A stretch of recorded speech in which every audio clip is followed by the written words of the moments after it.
नमस्कार प्यारे साथियों, आपका स्वागत है हमारे यूट्यूब चैनल में।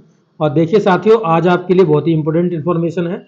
जैसा कि आपको पता है, राजस्थान में जो आपकी रीट की परीक्षा होती है वो आपकी इससे पहले लगभग 2 साल पहले आपकी परीक्षा हुई थी।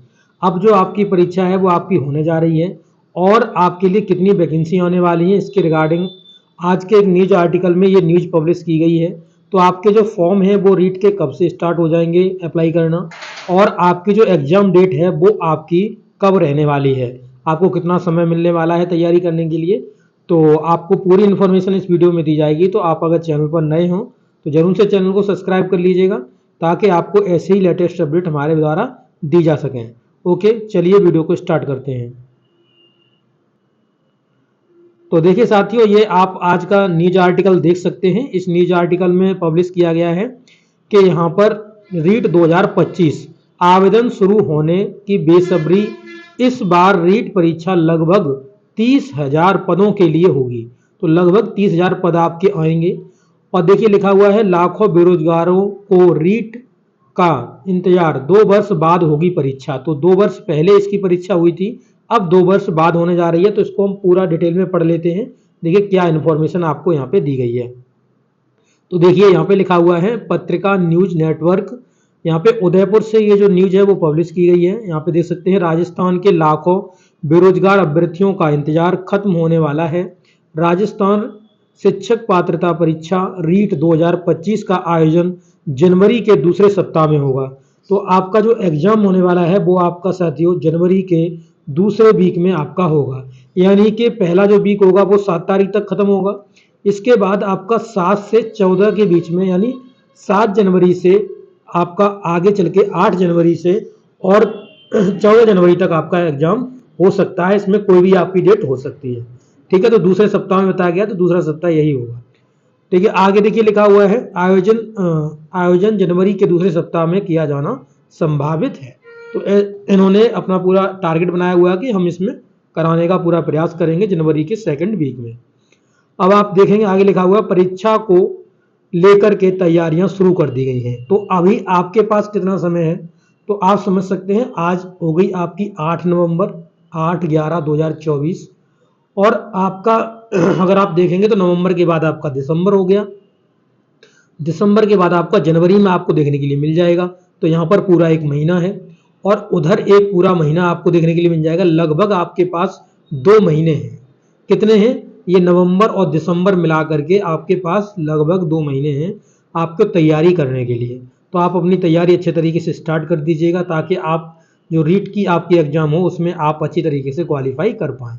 ठीक है, अब देखिए आगे बढ़ते हैं। लिखा हुआ है, परीक्षा को लेकर तैयारियां शुरू कर दी गई हैं। इस बार होने वाली परीक्षा प्राथमिक शिक्षक भर्ती और उच्च प्राथमिक शिक्षक भर्ती के लगभग, यानी दोनों के, आपके प्राइमरी के और आपके जूनियर के, दोनों के लगभग मिलाकर के आपके 30,000 पद आपको देखने के लिए मिलेंगे। ठीक है, लगभग 30,000 पद आपको देखने के लिए मिलेंगे, दोनों को मिलाकर के रिक्त पदों के लिए होगी। गौरतलब है कि अध्यापक लेवल 1 और लेवल 2 रीट पात्रता के लिए रीट परीक्षा आयोजन के लिए नोडल जो आपकी है नोडल एजेंसी माध्यमिक शिक्षा बोर्ड राजस्थान रहेगा। फीस पहले जितनी ही आपकी रहेगी, जितनी पहले आपकी प्रीवियस रीट फीस कटती रही है उतनी फीस आपसे ली जाएगी। ये होनी चाहिए आपकी पात्रता। तो क्या क्या पात्रता आपकी होनी चाहिए, क्या क्या एलिजिबिलिटी आप रखते हो तभी आप फॉर्म अप्लाई कर पाएंगे। तो देखिए पात्रता जान लीजिए, इसमें क्या क्या पात्रता आपसे मांग रहा है। सर्वोच्च न्यायालय के नियमानुसार लेवल 1 के लिए आपको बीएसटीसी, इसे ही आप यूपी में डीएलएड बोलते हो। क्या बोलते हो, डीएलएड बोलते हो, इसे यूपी में आप डीएलएड बोलते हो। ठीक है, और या डीएलएड या बीटीसी आप कह सकते हो, बीटीसी ये पुराना नाम था इसका। तो जो डिप्लोमा कोर्स वाले कैंडिडेट्स होते हैं वो सभी कैंडिडेट्स लेवल 1 में आप अप्लाई कर पाएंगे और लेवल 2 के लिए आपको बीएड की पात्रता होना जरूरी है। अब यहाँ पे एक सवाल हो सकता है कि जो डीएलएड वाले कैंडिडेट्स हैं, बीटीसी करे हैं यूपी से, क्या वो सेकंड पेपर के लिए भी अप्लाई कर सकते हैं। तो जी हाँ, बिल्कुल कर सकते हैं, क्योंकि आपको पता होगा जो आपका यूपी में जो डीएलएड होता है, जो डीएलएड आपका यूपी में कोर्स है वो आपका ग्रेजुएशन के बाद होता है। यानी मिनिमम यहाँ पे क्वालिफिकेशन आपकी ग्रेजुएशन मांगी जाती है, उसके बाद आपका ये कोर्स डीएलएड वाला कराया जाता है। अन्यथा आप देखेंगे दूसरे बहुत सारे ऐसे स्टेट्स हैं जिसमें आपका जो मिनिमम क्वालिफिकेशन रखा जाता है वो इंटर रखा जाता है। ठीक है, क्या रखा जाता है? इंटर, यानी 12th अगर ने पास कर ली है तो आप डिप्लोमा कोर्स कर सकते हो, चाहे आप बीएसटीसी हो गया, चाहे आपके और जो राज्यों में कोर्सेज चल रहे हैं। तो यहाँ पर देखिए यूपी में भी ये नियम अब चेंज हो गया है। अगली बार जब आपके डीएलएड का जब सेशन चलेगा तो आपको इंटर से ही भरने का मौका मिलेगा, क्योंकि यहाँ पे कोर्ट ने यहाँ पे कह दिया है कि यहाँ पे जो डीएलएड की मिनिमम क्वालिफिकेशन होनी चाहिए वो आपकी इंटर होनी चाहिए, ना कि बीएससी। तो अगली बार से ये संशोधन पूरा आपको होकर मिलेगा। अभी तो जितने भी डीएलएड कैंडिडेट्स जो अभी इस सेशन में अप्लाई करने जा रहे हैं तो उन सभी कैंडिडेट्स को तो यहाँ पर पूरा बीएससी ही काउंट किया गया है। ठीक है, यानी ग्रेजुएशन ही काउंट किया गया है। अब देखिए, तो हमने ये आपका कन्फ्यूजन दूर कर दिया कि जितने भी कैंडिडेट्स हैं यूपी वाले, उन्होंने अगर बीएड किया है तो जूनियर में अप्लाई कर सकते हैं, और अगर डीएलएड किया है तो वो दोनों में अप्लाई कर सकते हैं। आप लेवल फर्स्ट में भी अप्लाई कर सकते हो, आप लेवल 2 में भी अप्लाई कर सकते हो। ठीक है, तो दोनों में अप्लाई कर सकते हो, इसका आप विशेष ध्यान रखना, क्योंकि आपने ग्रेजुएशन से डीएलएड किया हुआ है तो आपको कोई भी टेंशन लेने की जरूरत नहीं है। ये पूरा वेरीफाई की हुई चीज़ है, बहुत लंबे समय से वेरीफाई की हुई चीज़ है। ठीक है, तो आप आंख बंद करके दोनों में अप्लाई कर दीजिएगा। बाल अभ्यर्थी परीक्षा हेतु पात्र है, यहाँ ध्यान रखने योग्य विशेष बात है। क्या विशेष बात है? तो लिखा हुआ है कि यह है कि अंतिम वर्ष में अध्ययनरत अभ्यर्थी भी इन परीक्षाओं में प्रविष्ट हो सकते हैं। तो जैसे मान लीजिए कोई डीएलएड वाले कैंडिडेट्स है, आज जैसे मैंने आपको बताया जो डीएलएड वाले कैंडिडेट्स हैं वो यहाँ पर उनका थर्ड सेमेस्टर का रिजल्ट आने वाला है। आज आपका थर्ड सेमेस्टर का रिजल्ट आने वाला है, पॉसिबिलिटी है आपका 10 बजे से पहले ही आ जाएगा। ठीक है, तो जैसे ही थर्ड सेमेस्टर का रिजल्ट आ जाएगा आप फोर्थ सेमेस्टर में पहुंच जाओगे। किसमें?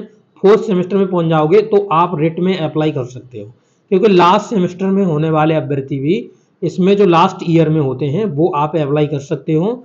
इसमें आपका रिट में राजस्थान की, तो प्रथम लेवल में आपको जैसे पता है बीएसटीसी वहाँ का कोर्स है, डीएलएड वाले कैंडिडेट्स हैं वो यहाँ पे अप्लाई कर सकते हैं, यानी बीटीसी वाले कैंडिडेट्स अगर फोर्थ सेमेस्टर में आप आ गए हो। सेकंड में अगर आप देखेंगे, अगर बीएड वाला कोई कैंडिडेट्स है जो कि लास्ट ईयर में है, तो लास्ट ईयर में है या लास्ट सेमेस्टर में है तो वो भी अप्लाई कर सकता है बीएड वाला कैंडिडेट्स।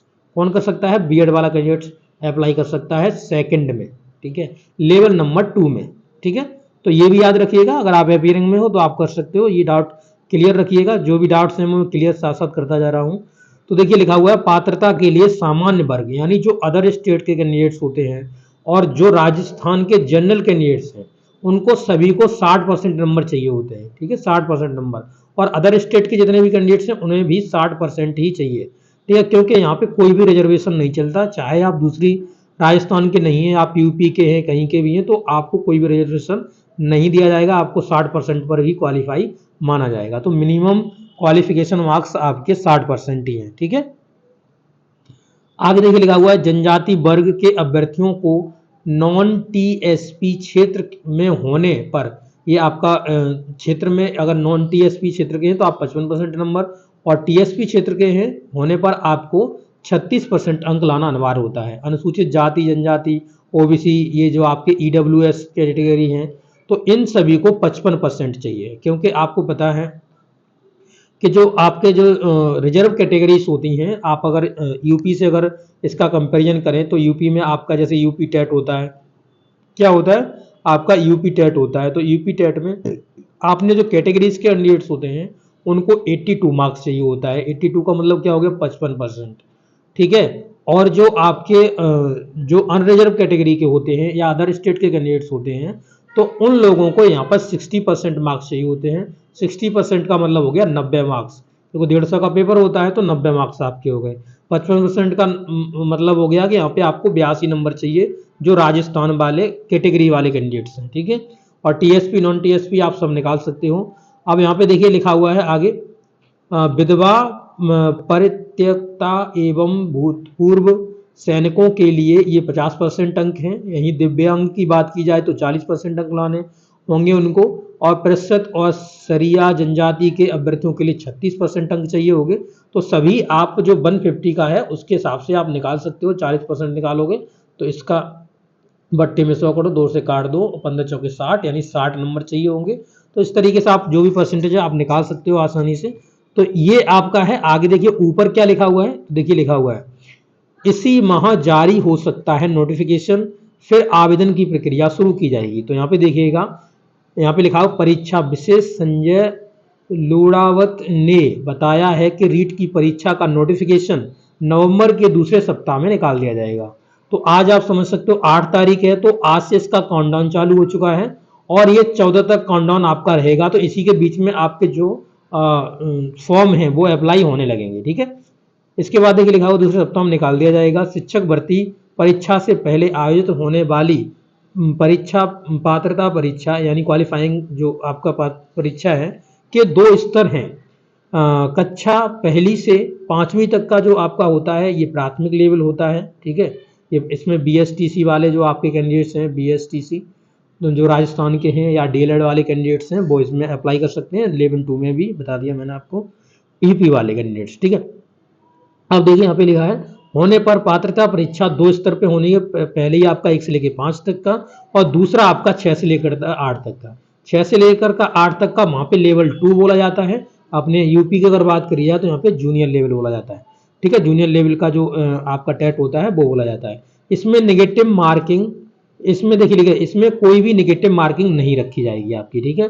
दोनों स्तर की परीक्षाओं के लिए आपका 150 नंबर का क्वेश्चन पेपर होगा, जिसमें से मैंने बता दिया जनरल को 90 नंबर चाहिए जनरल कैटेगरी में, और आपका जो रिजर्व कैटेगरी से उन्हें 82 मार्क्स चाहिए। और जितने भी अलग आपके TSP और वो नॉन TSP वाले हैं वो उनको भाई उनका परसेंटेज अलग है, तो उनके हिसाब से वो निकाल लेंगे, ठीक है।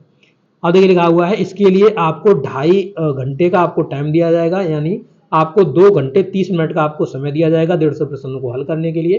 कोई भी नेगेटिव मार्किंग आपकी नहीं रहने वाली है। घंटे का समय देखिए अटेम्प्ट करने होते हैं 150 प्रश्न आपको 2.5 घंटे में। प्रत्येक प्रश्न 1 अंक का ही होता है। प्रश्न पत्र की भाषा का माध्यम आपका द्विभाषी होगा, हिंदी और अंग्रेजी दोनों में आपको देखने के लिए मिलेगा, ठीक है।